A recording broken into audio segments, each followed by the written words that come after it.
lack leadership.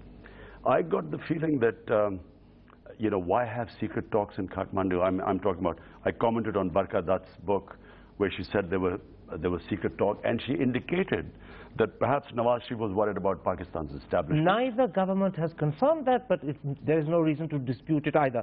But one reason why secret talks happen, whether it's in Kathmandu or in Bangkok more recently, is because A, it's away from the glare of the press, and B, it allows governments to reach an understanding without being tripped up by press coverage or opposition criticism. For instance, Shireen Mazari's criticism could certainly deflect Nawaz Sharif if others were to join what she's saying. You are applauding what he's done, but if more people like her start criticizing Nawaz, he could have second thoughts. That's why they do it in secret. Kind of two different things. Number one, when I talk about leadership, you have secret talks.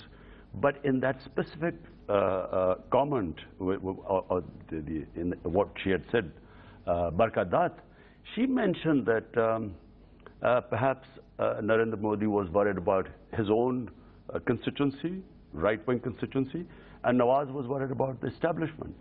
My point is that leaders do not worry about these things. They inspire people on board towards the greater vision, and the vision is peace in the subcontinent to eradicate poverty. Then let me ask you this. How do you view Narendra Modi today? Do you believe that he's serious and sincere about trying to resolve the problems with Pakistan? Do you believe he can seriously improve the relationship? Do you think he has it? To be honest with you, I thought that just like Mr. Vajpayee, he represented BJP. We were all scared when he came into power. In Pakistan, we thought, the distance between the two countries would increase. But in fact, Mr. Vajpayee reached out to Pakistan. He paid a visit there. And took everyone by surprise and actually started the peace process. Does Mr. Modi have the same capacity in your eyes? So I was a bit disappointed. In the beginning, I thought that Narendra Modi, Prime Minister, had this huge majority.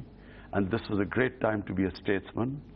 And from position he was in, it was to get the countries together.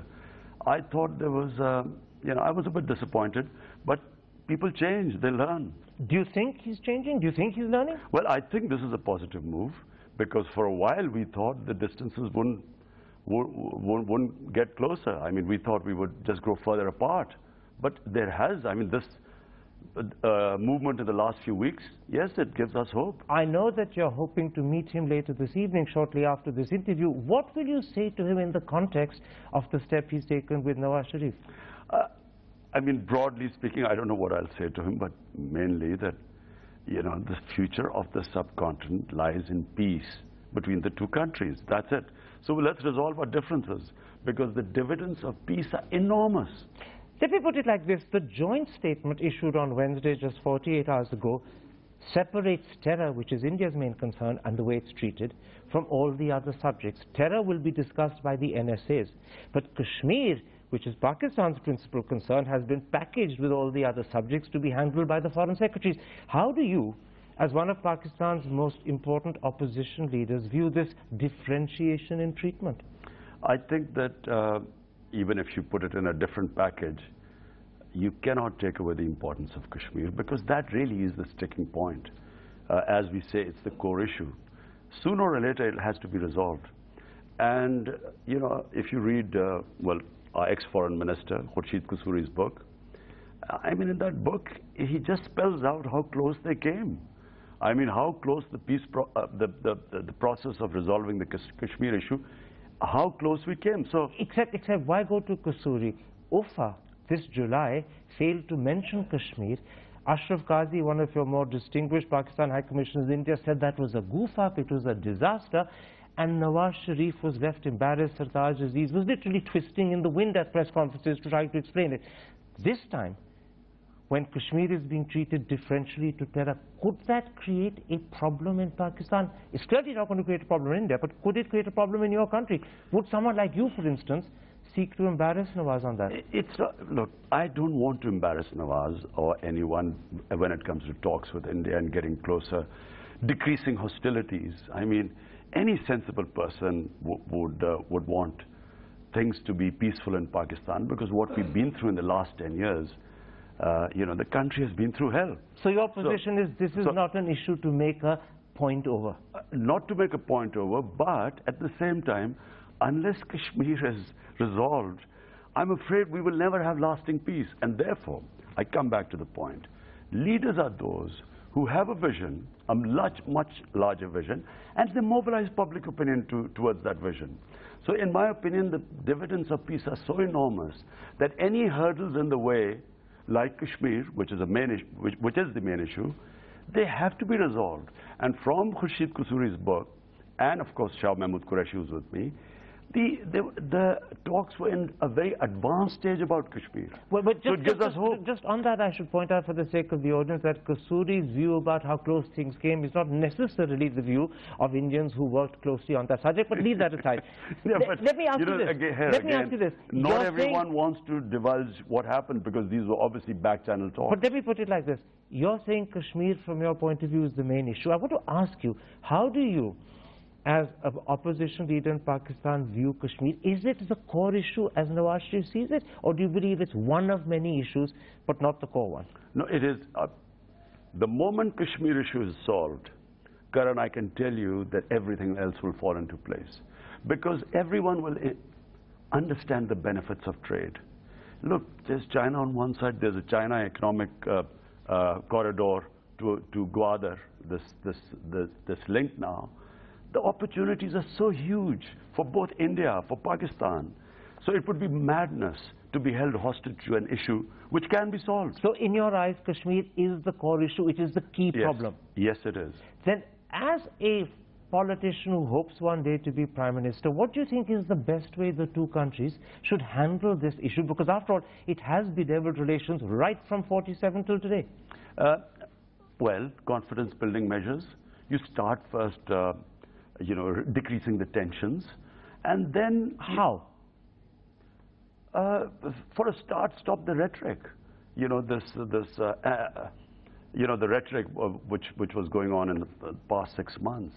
Blaming each other for terror, Pakistan blaming India for terror in Balochistan and tribal area in Karachi, India blaming Pakistan for terror whenever anything happens here. So therefore, understanding, terrorism problem for both the countries. Pakistan is the biggest sufferer. So get together and resolve this issue. And by the way, things have really moved fast in Pakistan for the past 1 year. Which things are you talking about? Dealing with terror. But that's only Pakistan Taliban. You're talking about Zarb-e-Azb. The terror that's not tackled as far as India is concerned is the terror that the LET and Jaish unleash on this country. I know that in the joint statement, Pakistan has promised to take effective steps on the Mumbai case, but Zakirullah Lakhmi is on bail. No attempt has been made to rearrest him. The cases are languishing. They've been carrying on for 8 years. The judge has changed 6 or 7 times. The courts have changed 2 or 3 times. So, that key issue hangs in the air unresolved. Karan, let me just again say that since 1 year, things have changed. How? First time, all the political parties came together in all parties conference. They passed everyone endorsed what was called the National Action Plan. First time in the history of Pakistan, all the parties resolved that all armed militias will be disarmed in Pakistan. First time. It's never happened before. And it's led to Zarb-e-Azb. No, impact is on Waziristan and Pakistan Taliban. There's no impact on LET, Jaish and those inflicting terror on India. That's the key issue that Mr. Modi keeps raising. No, but Karan, let me again repeat. Zarb-e-Azb had already started when this army public school incident happened and all the parties came together. It had started 6 months earlier, Zarb-e-Azb.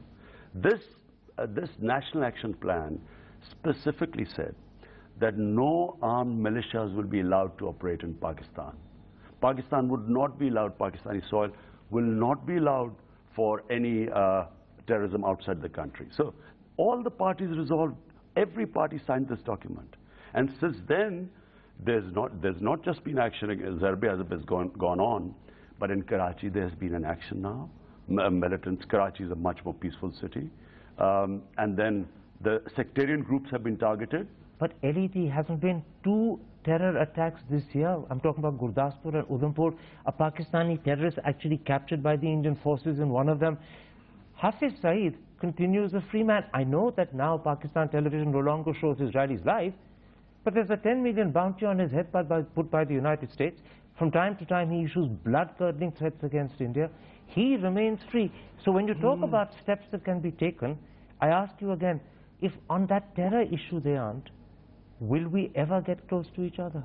Well, Karan, again, I repeat, look, I can only say that this is a document which has been signed, endorsed by all the parties and the army military leadership.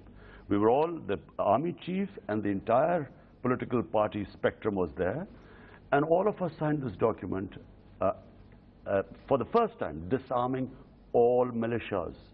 That includes LET. Every armed militia. It's a document signed by all the political parties. Except action against LET is still to be taken. Well, there are other still militant groups roaming around in Pakistan, but gradually action is being taken. Would Imran Khan support action against Hafiz Saeed, arresting him, detaining him, ensuring that he doesn't come up with these periodic threats against India? Karan, don't put me on the spot about any militant group, because listen, life is difficult in Pakistan. You can't just, it's very easy to sit in Delhi and, make statements. But actually in Pakistan, I've been one of the Ministry of Interior issued this thing. I was on the top 3 hit list. So I'm not going to talk about militant groups. I'm just giving a statement that as far as the Pakistan political spectrum is concerned, the government, the army, all were on board that there should be no armed militias in Pakistan. And so, steps are being taken. The army at the moment is very popular simply because, for the first time, there's an across-the-board clampdown on terrorism. Let me then ask you this. You're confident the steps are being taken. You're saying to me that after domestic terror is tackled, LET will be tackled. Give Pakistan and the army time and space to do it. Do you believe that what began in Bangkok, what's reached some sort of hopeful outcome in Islamabad just 2 days ago, can actually lead to a genuine change in the atmosphere and relationship? Or is this just a hope which, like many previous hopes, will remain unfulfilled? Again, a lot depends on the leadership, but this is a good beginning. And I do believe, that the moment people realize, and that's why people-to-people contact is important, that's why test series is important, cricket ties are important. There's a third thing that's important, and I'm coming back to it, not just the leadership, not just people-to-people contact, but also the leadership needs support from its opposition. It's not just Shireen Mazari who's criticized this joint statement. Fazlur Rahman has done so. And there are others that are being cited in your papers today. Unfortunately, here in India, so you don't know, but they've been doing it. Would you, when you go back, say to them, because they're opposition leaders like you, look, give it a chance. Don't criticize before anything's even happened. But, Karan, listen, I mean, opposition is meant to criticize, but no one is discouraging the talks. I mean, opposition, the whole idea of an opposition is to keep the government on its toes. And so, but the opposition is not against talks. Even Fazlur Rahman. And let me tell you about Fazlur Rahman. He is a coalition partner of the government, of Nawaz Sharif's government. But it's not just the opposition in Pakistan. The opposition in India has been accusing Mr. Modi of betrayal. They can't understand why Mr. Modi has changed his position between Ufar and now. And so you talk about the need for leadership to stand tall, but opposition in both countries is doing identical things, which is to try and cut the ground from under any initiatives the Prime Ministers take. Look, Karan, I'm here. I had the, from the voting point of view, the second biggest party in Pakistan. I'm here and talking about peace, dialogue, talks, moving forward. There will always be hiccups. But my point is that when I talk about leadership, leadership always shows the bigger picture. Look, Karan, let me complete this. Leadership shows the bigger picture. The bigger picture in the subcontinent is the dividends of peace. Now, if a leadership in Pakistan and India, and it can only happen when both of them are on the same page, if they can show the picture, the dream of open borders between India and Pakistan after resolving our differences, the benefits of trade, the impact on poverty, I can tell you that they will carry everyone with them. No opposition will be able to stand up to that dream. There's no doubt that the vision you're sketching out as a vision is beguiling, and a lot of it hinges on what you call the benefits of trade. You've even talked about how trade needs to be, in fact, the factor that boosts the relationship because it creates common dependence and therefore fosters common trust. And The like problem, Imran Khan, is that in fact your country is the slow one on trade. You are reluctant to give India most favored nation status, even something reduced like non-discriminatory market access, which was promised for December last year, hasn't happened. It's Pakistan's reluctance that holds back the trade relationship. Karan, this is not true, because Pakistan has a completely different point of view. If you speak to the Pakistani traders, they say there are all these red tapeism and all the hurdles on the way of free trade. So I mean, but look, all this can be resolved. Point is, if we can all come, first of all, can people of Pakistan and India come to a common vision that, look, the benefits of trade, of peace, far outweigh any other hurdles in the way. So we can then remove all the roadblocks. But it has to be a common vision. Unfortunately, we do not have the leadership which stumbles on the way, that gets stuck at a roadblock. They are not focused. The reason why people succeed is because they are focused on that vision. Then can I ask you a last question on this subject before I switch and talk to you about Pakistan's internal politics? When you meet Mr. Modi later this evening, will you say to him, regardless of the fact I'm an opposition politician and my job in Pakistan is to criticize the government and check them, nonetheless on this issue, I support my government and I support you and I wish you good luck. Will you say that? But Karan, I have been coming to India, as a politician for 15 years. I have never changed my stance. I have always believed, long before I actually even came to politics, when I used to be playing cricket here, I still always thought that the only option was peace between the two countries. And will you say the same thing in similar tones when you go back to Nawaz Sharif? I'm your opposition leader. Shireen Mazari, my spokesperson, may have criticized you, but on the question of making peace and following a sensible policy with India, I support you. Yes, Karan, I will. You mean it? Of course. In that case, let's take a break at that point, Imran Khan. When I come back, I want to turn and talk to you about Pakistan politics, the role that you're playing, and the belief that many have that perhaps your fortunes there are sliding rather than rising. We'll be back in a moment's time. Don't go away. Be sure with Big Basket. Big Basket. Imran Khan. Then let's turn, at this point, to your internal role in Pakistan and the politics that you play in that country. Last year, in the company of Tahir ul Qadri, you together staged a dharna that lasted 4 months. At the time, you said that, in fact, it wouldn't stop until Nawaz Sharif left office. And you paralyzed Islamabad right through that duration. But a year later, Nawaz Sharif is still in office. He's done exceptionally well in the local body elections recently. Your party, in contrast, has done rather poorly, if not disappointingly. What did that dharna achieve for you? Firstly, let me tell you, in local government elections, always the sitting government wins. So our sitting government won in Pakhtunkhwa. Except that you were on record saying you were going to sweep the local body elections. And even in Punjab, which is your home state, you lost badly to Nawaz Sharif. I have never said, I said we'd sweep the national elections, never the local government elections. In fact, no one has ever won the local government elections if you're in power. No one has beaten sitting government. We won in KPK, People's Party won in Sindh, MQM won in Karachi, Nawaz Sharif won in Punjab. So, and Nawaz Sharif, let me say PMLN, in 2008, when the elections took place, all the local government district presidents belonged to, Nazans belonged to Q League, but PMLN won the national election. So, come back to the dharna. What did the dharna achieve for you? The question is, why did we do the dharna? The dharna was because in 2013, 22 political parties said, whether they won or lost, said that the election was rigged. Only one political party said that there should be investigation into that rigging. That was PTI. So, can I interrupt and point out that you came up with the stand that the elections were rigged 1 year after the elections were over? For the first 1 year, you're on record saying the elections were free and fair. Absolutely not. Your own papers record you saying it. No, Karan. It was only in 2014, a year later, you decided it was rigged. 2013, the day the elections finished, 3 days later from the hospital bed, I gave a statement. I said the election is rigged. Just opened 4 constituencies. There were 413 petitions with the Election Commission. I said just open 4 as a sample, and if those are clean, we'll accept the elections.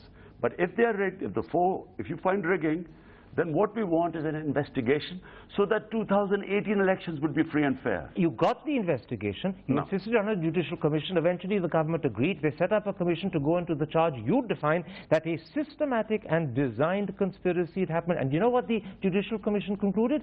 They may have criticized the election commission, but they did not support in any way your claim of a conspiracy. That was a setback for you. Let me give you the facts. What happened was... These are the facts.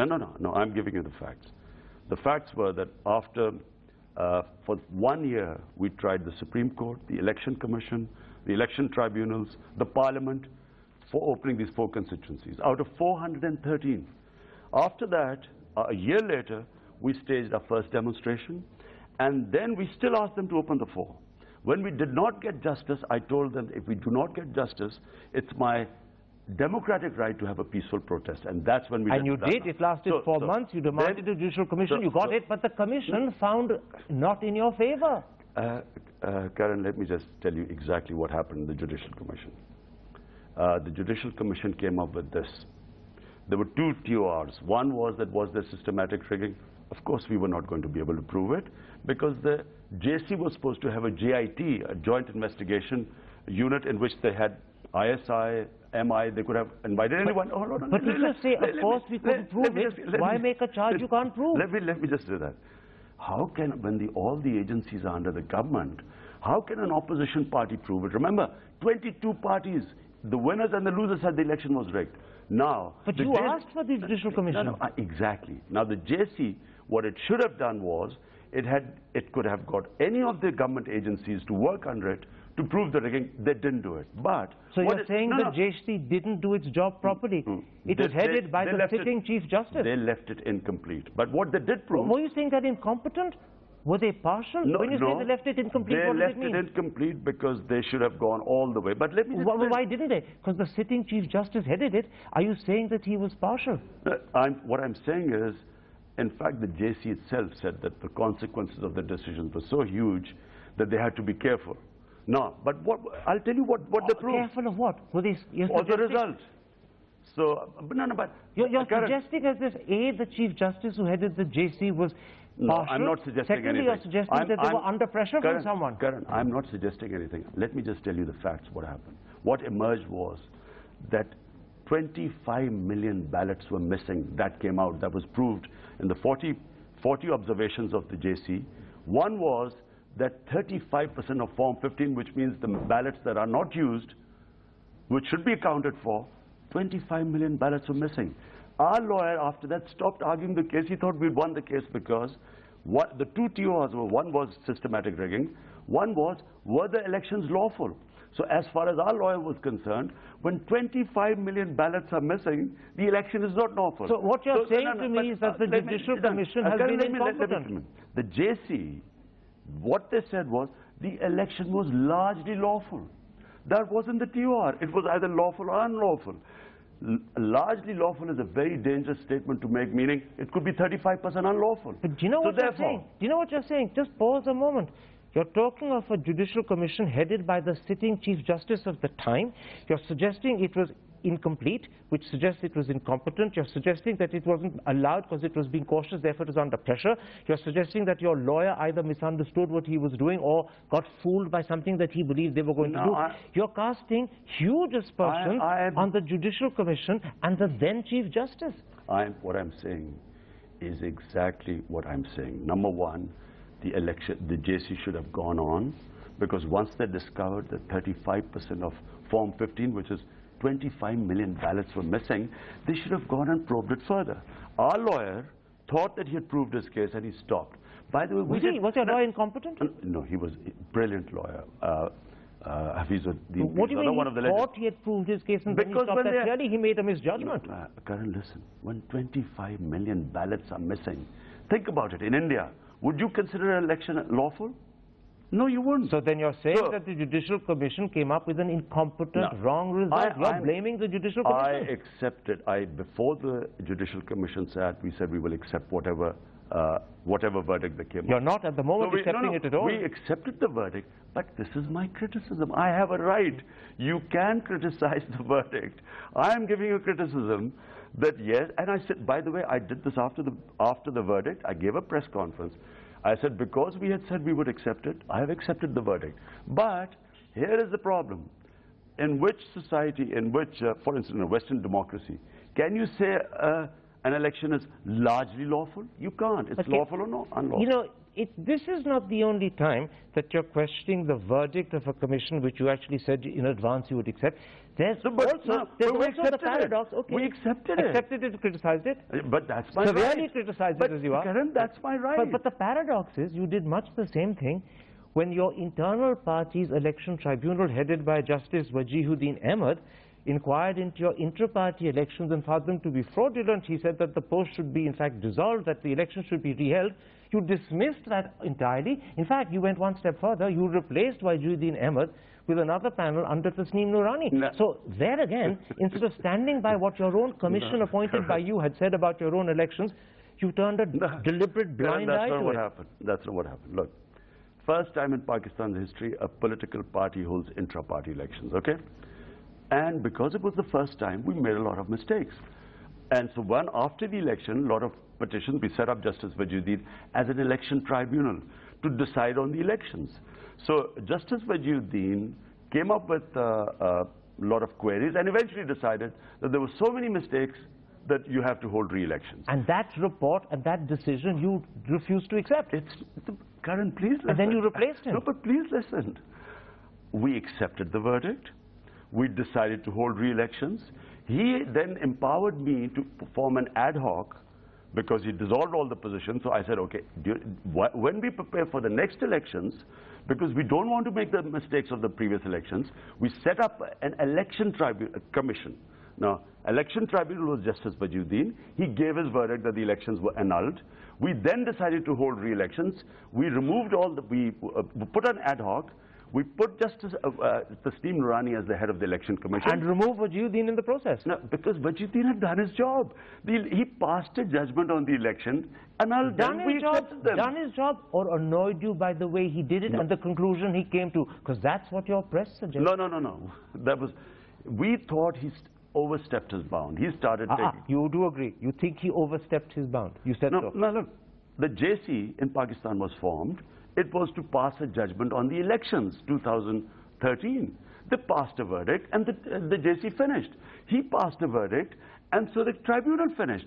So we formed an election commission and now the election commission is ready to hold the next intra-party election. So when people turn around and say that in fact your own internal election tribunal gave a verdict that you found unacceptable and therefore you responded vengefully by removing him and dismissing his verdict, Karan, they're wrong. Not true. The election commission annulled the elections. We accepted it. Okay. We formed an ad hoc, formed an election commission, and now we're going into another elections. Let me then come back to the dharna, because in a sense, what people call your sliding fortunes begins with the dharna. People say the outcome of the dharna was in fact to weaken the civilian government, to strengthen the role and influence of the army. Nawaz Sharif lost, Raheel Sharif gained, civilian democracy in Pakistan suffered.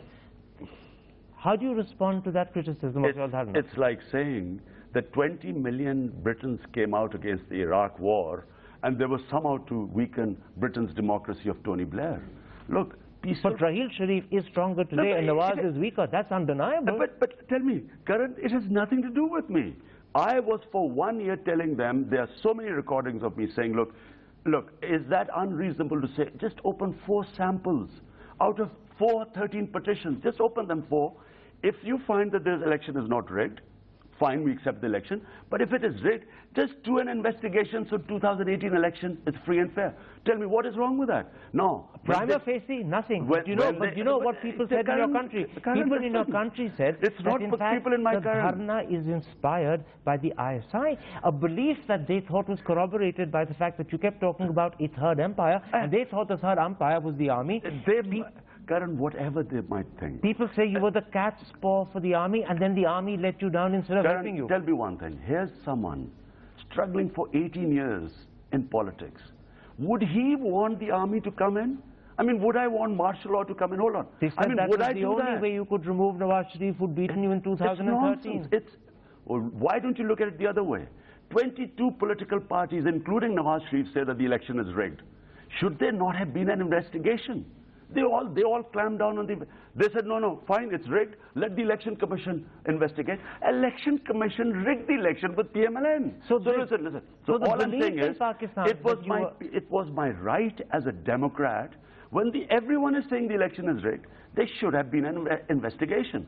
The only way was a judicial commission, because the election commission was involved in the rigging. So the belief in Pakistan that Imran Khan was acting as the cat's paw of the army, that this was part of an attempt by the ISI to do what they call a soft coup, weaken the civilian government, strengthen the army, and that, by the way, is the outcome. Nawaz is weaker, Raheel Sharif is stronger. It was the biggest democratic movement, that dharna that took place in Pakistan.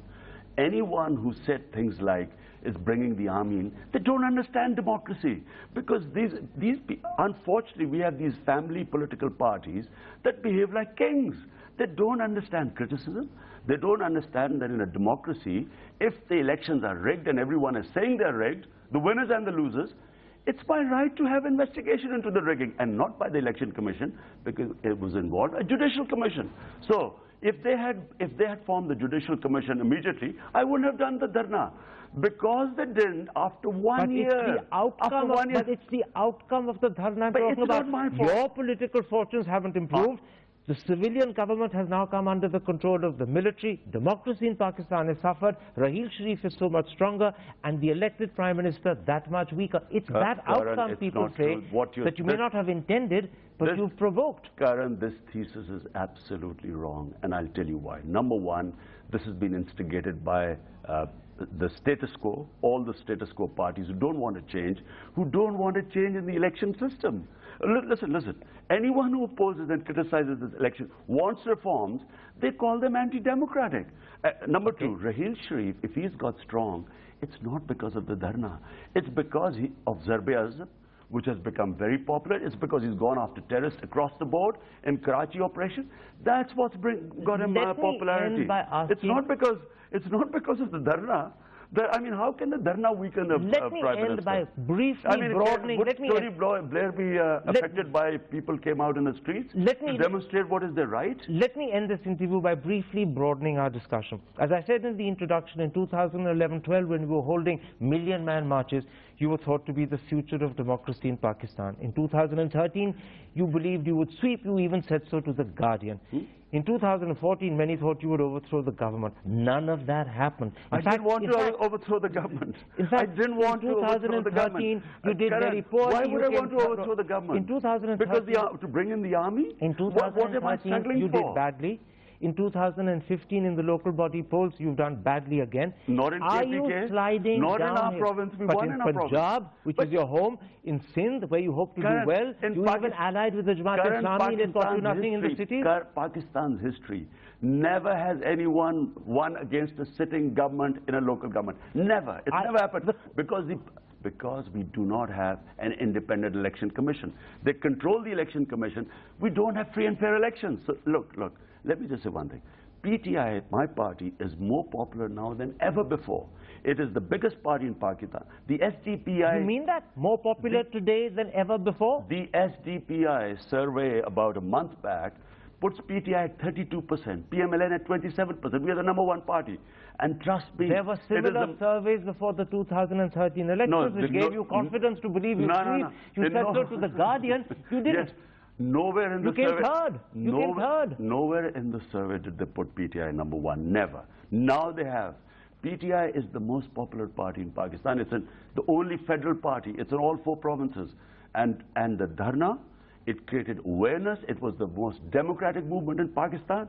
It told people about their rights, the farmers, the laborers, and nothing Nothing can stop PTI in the next election. In other words, you're saying in 2018, you will win the elections? And that's why we want an independent election commission. Hang on a second. Answer my question. Yes, we will. Provided the election commission is independent. I tell you the problem with saying yes, nothing can stop PTI. You said the same thing in 2013 yes, and you didn't win. We didn't realize it would be the most rigged election in our history. Where the winners, 22 parties said election was rigged. So in 22 parties, 2 years from... every party said election was rigged. So roughly in 2.5 years from today, in 2018, when the next actual elections happen, Imran Khan will win and be Prime Minister. Inshallah. Yes. Well, inshallah means it's in God's hands, and that's a let Everything is in God's hands, for God's sake. I mean, everything happens with the will of God. But just looking at the way the party is growing... But you really do expect to be Prime Minister in 2018? I think Tehreek-e-Insaf will sweep. It'll sweep simply because all the other parties have been tried and tested. And I'm just giving you a statistic. It's our first time in power in KPK. First time. They've just come up with the growth rate. KPK, despite the ravages of terrorism, today heads the growth rate at 5%, which is more than any other province. And just crime in KPK has come down 60%. Remember, it's surrounded by the tribal area, 3 sides. So we will prove by our governance in KPK, it is the best, all polls show it's the best governed province now. We will show by our performance. We're right out of time, but I'm going to get you to repeat that critical answer because it will be so important for audiences, not just in India, but in Pakistan, your own country. You're saying to me in 2018, your party will sweep. It will win. It will sweep, inshallah, in all provinces. Win or sweep? Sweep. And you will be Prime Minister of Pakistan? Well, I hope so. Imran Khan, a pleasure talking to you. My pleasure.